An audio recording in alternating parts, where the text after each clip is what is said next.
আসসালামু আলাইকুম। ভালো আছেন? আসলে আমি একটা বিপদে পড়েছি বুঝছেন। এই আপনাদের আমডঙ্গির হাট আসি মাছ নিছিলাম হাফ কেজি। মাছটা নিলাম 120 টাকা। এখন মাছ নেওয়ার পরে দেখতেছি তো আমার কাছে কোনো টাকা নাই। তা আমাদের দুটো লোক তো যাইতে হবে। তো মাছটা আমি বেচতে চাচ্ছি, আপনি নেবেন? আমি 120 টাকায় নিছি, আপনি আমাকে 100 টাকা দেন। দেখেন একটু চেষ্টা করে দেখেন। আসলে এই মাছটা যদি আপনি নেন তো আমরা দুটো লোক যাইতে পারবো। আমরা যাব দিনাজপুর। হ্যাঁ? 120 টাকা নিয়ে পারে না। হ্যাঁ? 100 টাকায় বেশি হয়ে যায়।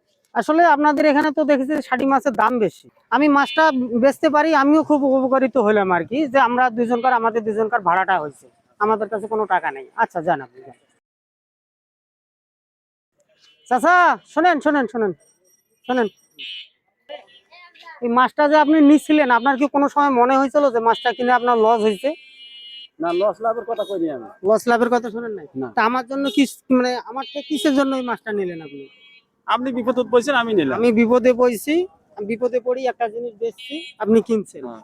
এই তো নাকি, যে একটা মানুষ বিপদে পড়লে ওই জিনিসটার হাতে কোনো জিনিস বেচার মতন যদি না থাকে, তারপরেও কি ওই মানুষটা উদ্ধার করা যাবে না? যাবে।